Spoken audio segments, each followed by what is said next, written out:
Assalamualaikum warahmatullahi wabarakatuh. Bismillahirrahmanirrahim. Alhamdulillahilladzi ala ni'amihil kabah. Wassalatu wassalamu ala sayyidina Muhammadin wa ala alihi wa ashabihi ahli sidqi wal wafa. Asyhadu an la ilaha illallah wa asyhadu anna sayyidana wa nabiyyana Muhammadan abduhu wa rasuluh.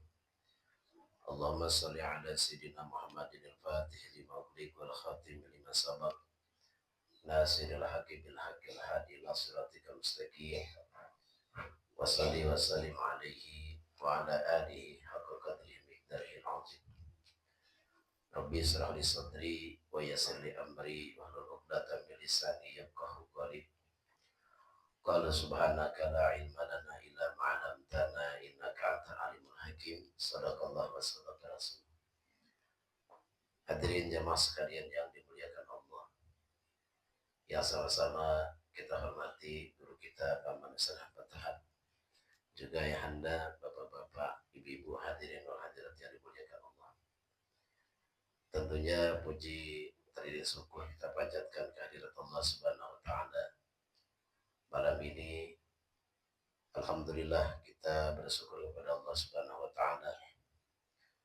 Dengan nikmatnya, dengan karunia-Nya kita bisa berkumpul bersama.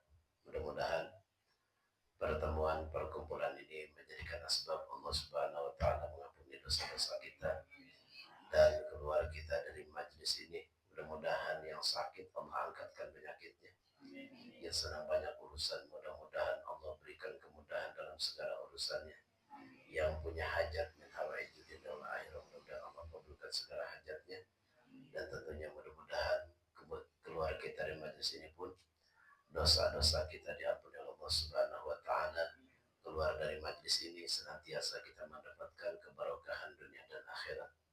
Salawat dan salam yang senantiasa tercurah pada Nabi besar Muhammad sallallahu alaihi wasallam, pada para sahabatnya, para pengikutnya, mudah-mudahan termasuk kita sekalian selaku umatnya yang berada di akhir zaman. Hadirin jemaah sekalian yang dimuliakan Allah, sama-sama sebelum kita ta'lim, kita baca Qasidatul Burdah dari Imam Busiri, walaupun hanya 1-2 bait. Mudah-mudahan ini menjadikan salah satu asbab kebarokahan diberikannya kita ilmu yang manfaat dunia dan akhirat. A'udzubillahi minasyaitonirrajim. Bismillahirrahmanirrahim. Ya Rabbi bil Mustafa balligh maqasidana waghfir lana ma madha ya wasi'al karami.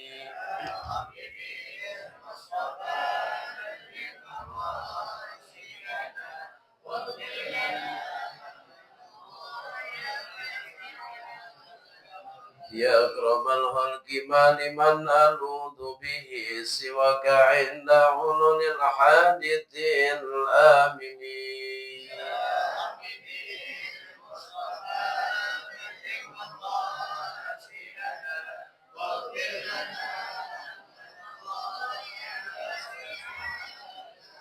لعن رحمة ربي هنا يقسمها تعطي على حسب العصيان في القسم.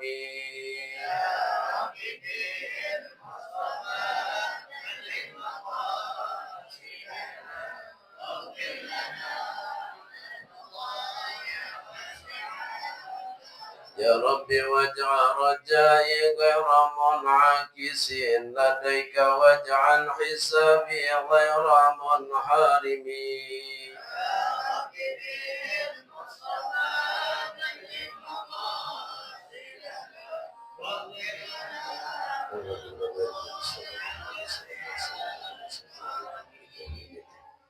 Ila hadrati khususan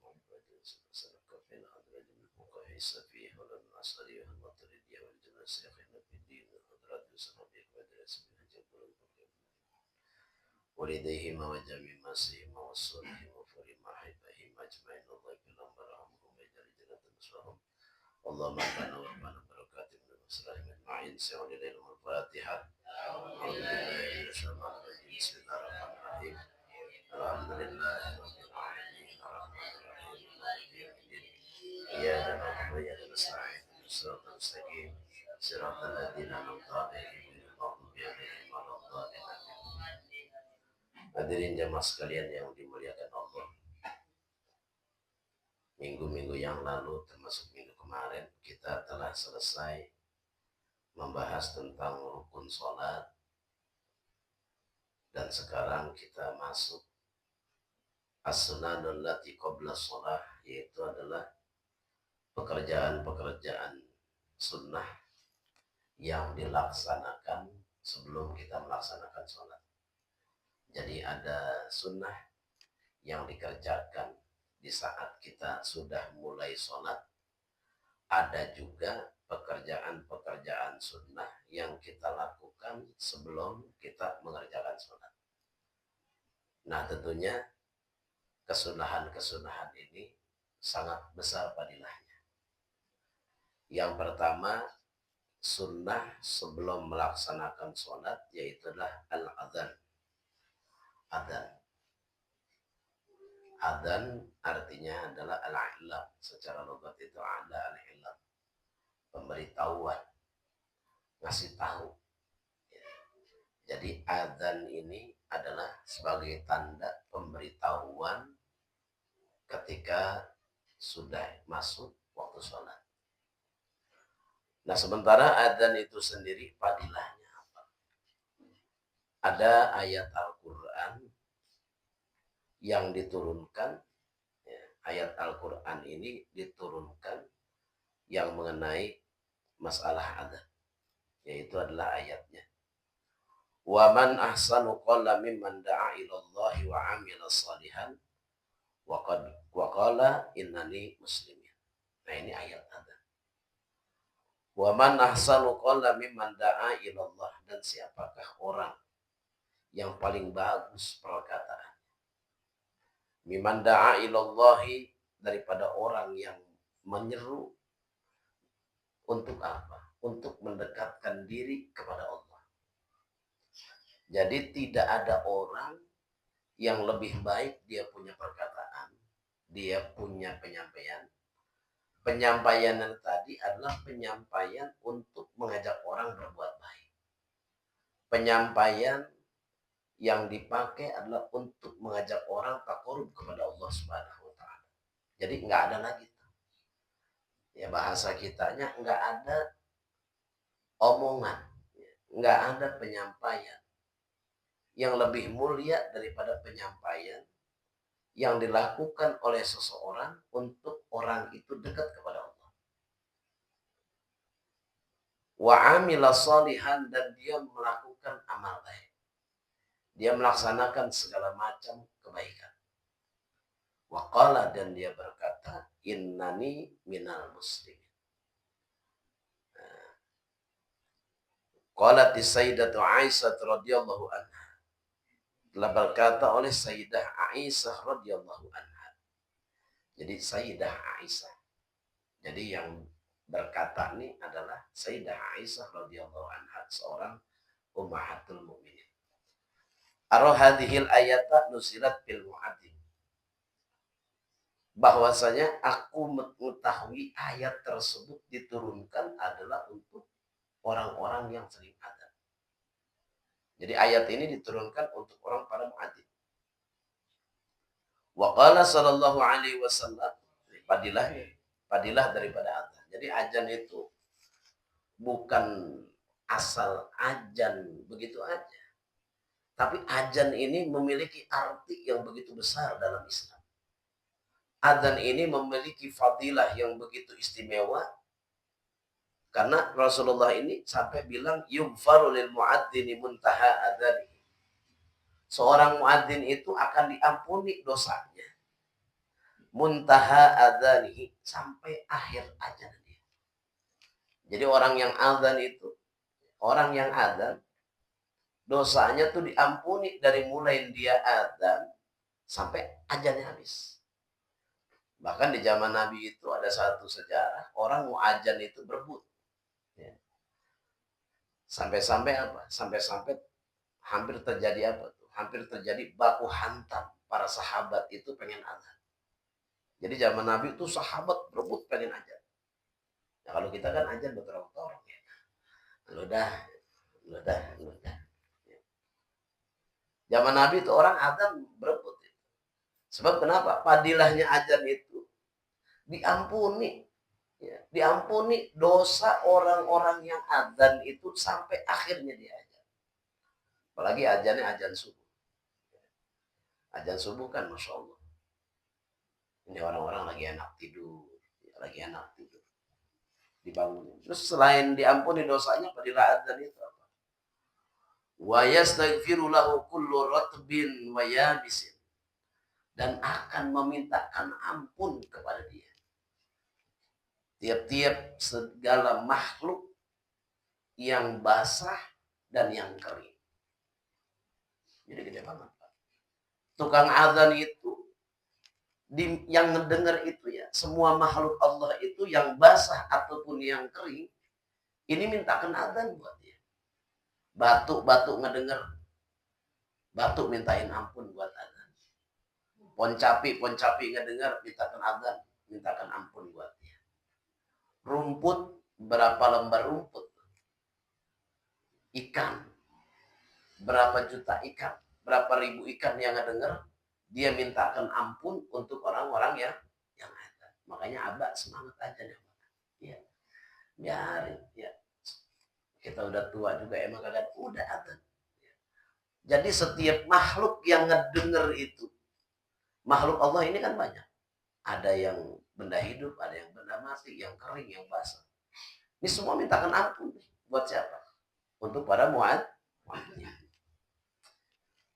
Innallaha wa malaikatahu yusalluna 'ala sabbil muqaddam. Sesungguhnya Allah Subhanahu wa taala akan menurunkan rahmat kepada siapa? 'Ala sabbil muqaddami, 'ala tasab yang pertama. Jadi di saf pertama orang-orang yang sholat jamaah, di saf pertama malaikat itu menurunkan rahmat. Allah memberikan ampunan. Allah memberikan ampunan untuk orang-orang yang sholat di saf pertama. Ya, cuman kalau jamaahnya banyak ya, yang paling berhak duduk di saf depan itu siapa? Orang yang paling dulu datang. Orang yang paling dulu datang. Ya kalau yang belakang ya belakangan. Jangan kita datang belakangan, tapi duduknya paling depan. Berbeda dengan siapa? Berbeda dengan imam sholat Jumat. Kalau imam sholat Jumat datangnya terakhir. Ya, dianjurkannya datangnya akhir tuh kalau imam sholat Jumat. Jamaah udah kumpul, imam datang baru datang. Ya.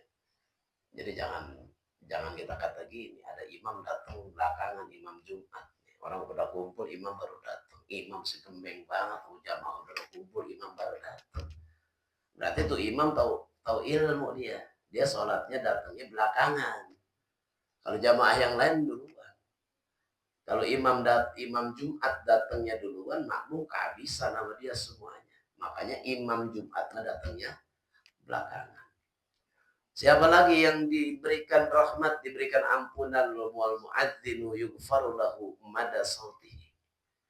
Dan Allah Ta'ala memberikan ampunan. Ya, para malaikat memintakan ampun kepada siapa? Kepada orang-orang yang ada. Ya. Lahu madda sautihi, sejauh suaranya terdengar. Sejauh suaranya terdengar, maka itu diampuni dosa-dosanya. Maka apalagi pakai speaker. Speaker kan jauh tuh Pak suaranya. Sejauh suara kita terdengar, rumput ngedengar, rumput mintakan ampun buat kita. Batu ngedengar, batu mintakan ampun buat kita. Ayam ngedengar, ayam mintakan ampun buat kita. Wa saddaqahu man sami'ahu min ratbin wa yabisin.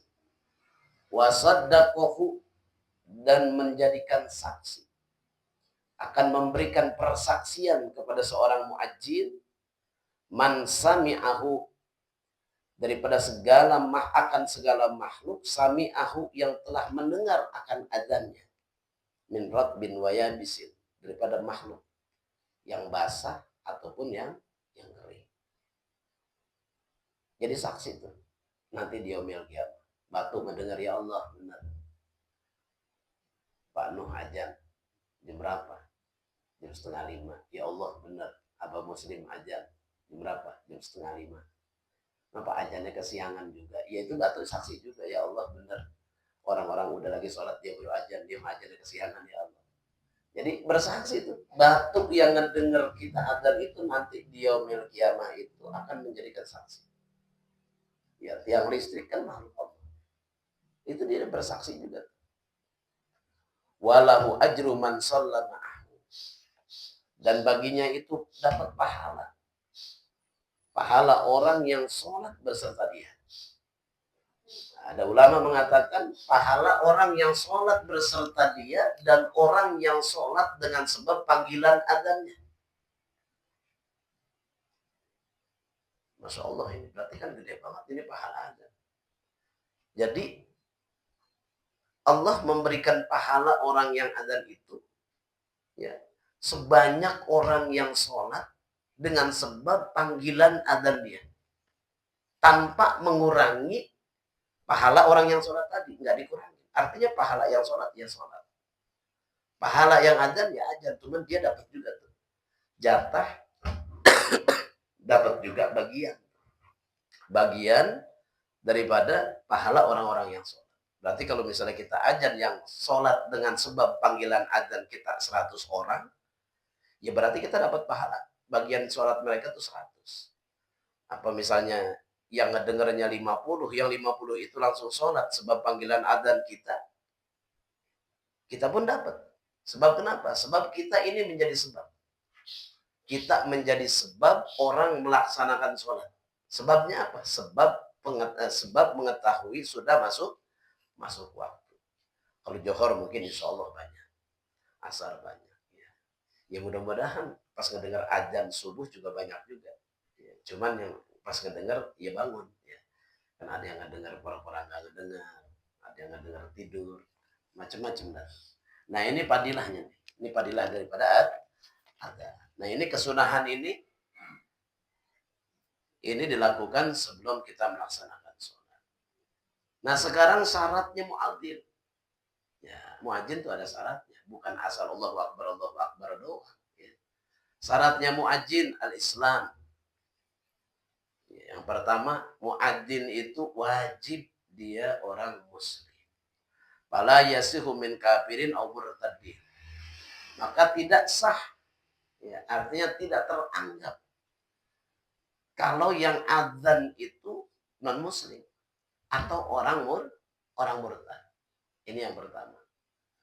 Ustaz, ini dia bukan Islam, adzannya bagus banget, suaranya sampai melengking banget dah pokoknya. Ya nggak kepake juga.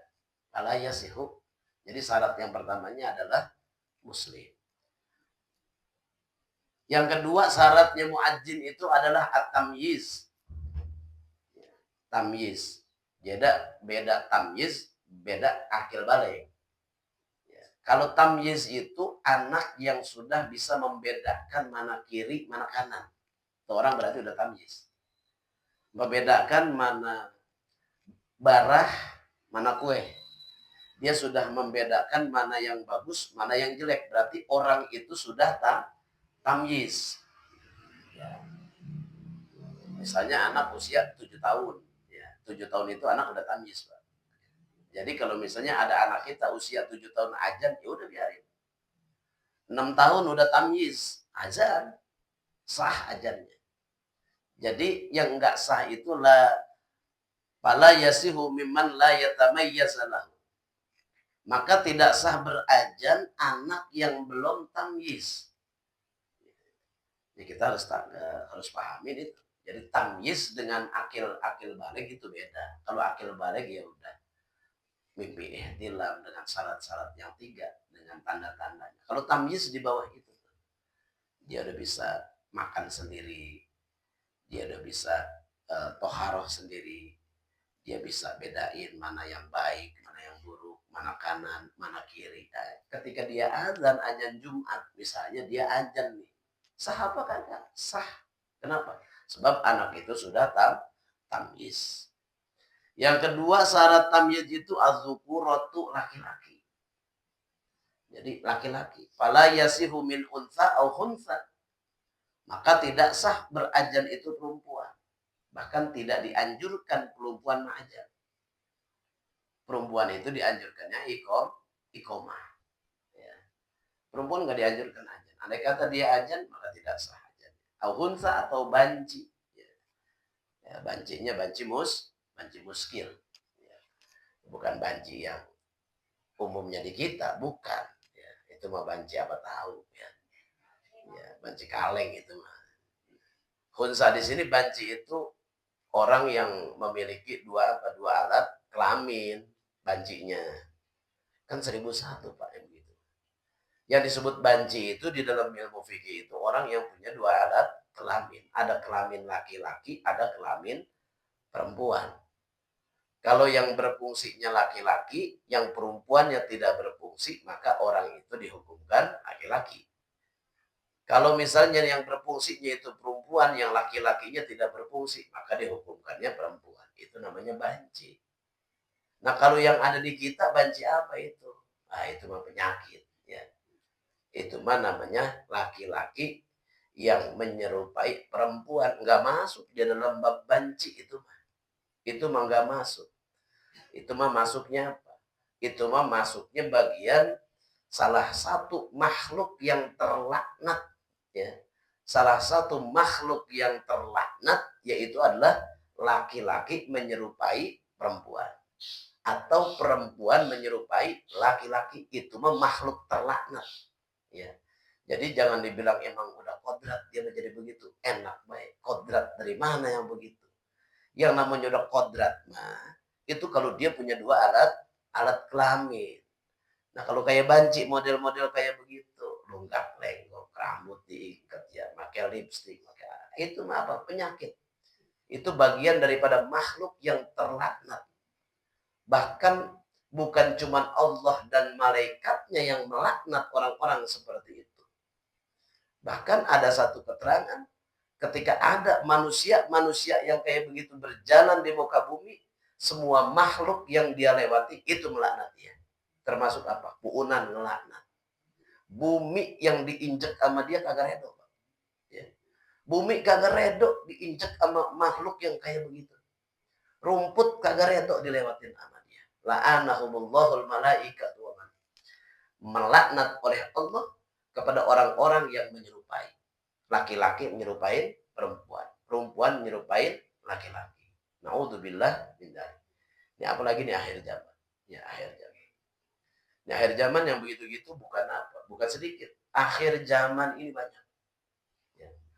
Yang laki-laki resep sama laki-laki.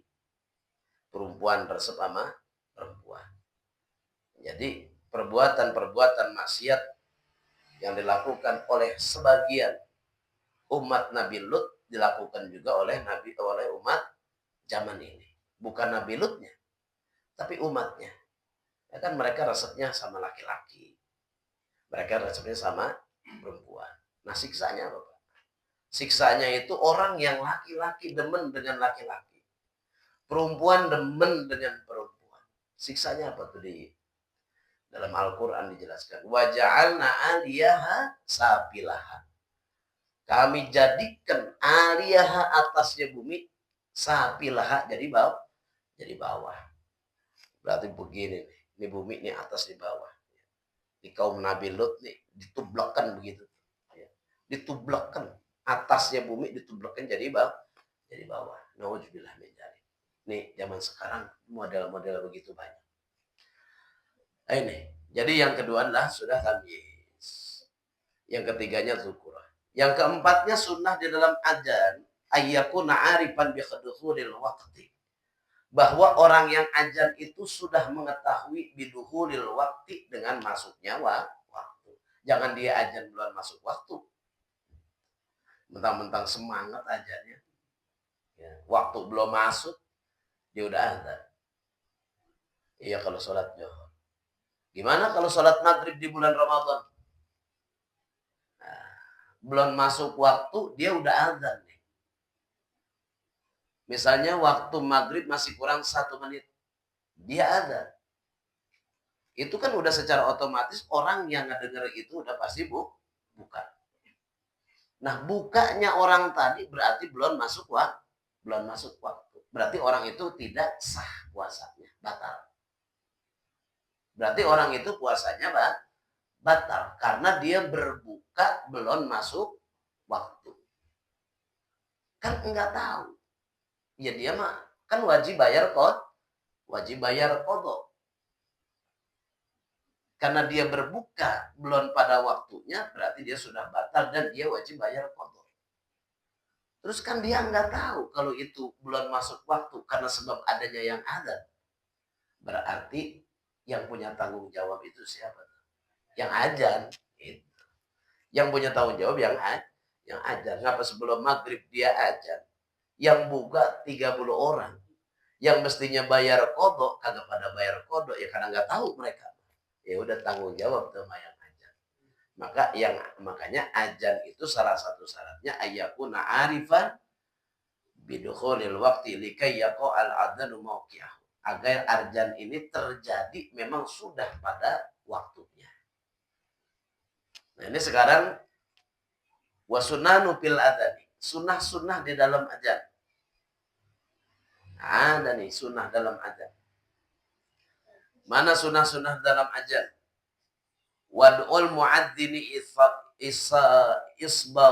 isba'ihi al-musabbihataini fi udunaihi as-simakhaini likai yustadalla bihi annahu yu'adzinu.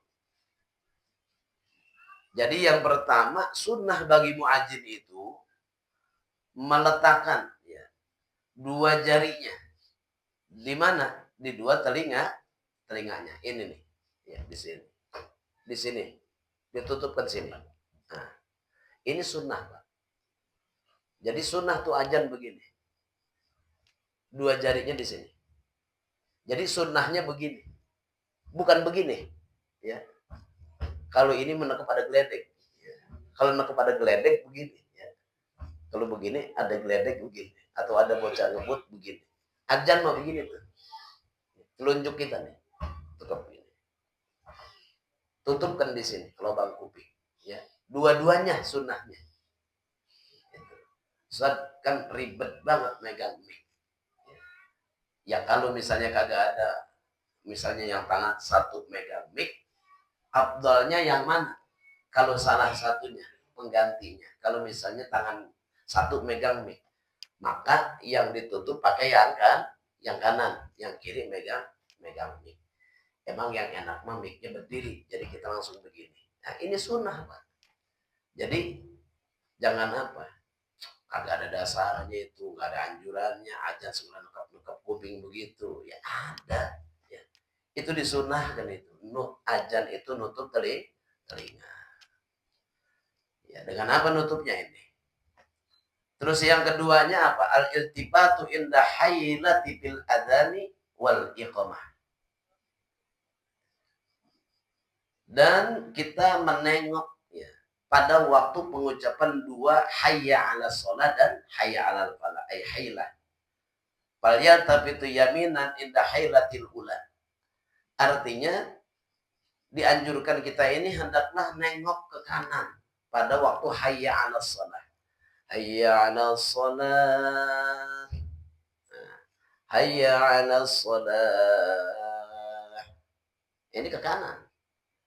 Dan ketika hayya 'alal falah kita disunahkan simalan ke kiri. Hayya 'alal falah. Hayya 'alal falah. Ada anjurannya. Ya. Jadi enak tuh, Pak. Mungkin dulu kita belum tahu itu ngapa sih. Adzan segala nangkep kuping. Ya. Yang kedua, adzan segala tengok ke kanan, nengok ke kiri. Oh, ternyata emang ada kesunahannya. Ulama nganjurin begitu. Ketika hayya 'ala shalah, nengok ke kanan. Cuma nengoknya segini. Ya, jangan sampai kelewat. Ya. Nggak usah sampai nengok ke belakang. Ya. Nggak usah sampai kelewat. Ya. Kalau sholat Jumat kita sampai nengok ke belakang, yang ada aja grogi. Ya. Jadi kalau belakang banyak kiai, banyak ustaz kan jadi grogi. Ya. Udah, hayya 'ala shalah. Nah, ini di saat adzan dan iqamah. Sunnah begitu. Ini kesunahan di saat kita adzan. Wa yusallu ba'dahu as-salatu 'ala Nabi sallallahu alaihi wasallam, dan sunnah kita membaca salawat kepada Nabi sallallahu alaihi wasallam setelah kita ajar. Ya. Kita baca doanya Allahumma rabb hajji da'wati tamah wa salatil qa'imah sampai akhirnya. Nah, ini adalah kesunahan-kesunahan yang dianjurkan sebelum kita melaksanakan sholat. Yang pertama ada, ya, itu aja. Mudah-mudahan sedikit yang saya sampaikan malam ini menjadi ilmu yang bermanfaat, menjadi tambahan buat kita semua. Sama-sama kita baca, ya Allah, kita hadirkan hajat kita. Mudah-mudahan Allah Subhanahu wa taala mengabulkan segala hajat-hajat kita. Bismillahirrahmanirrahim.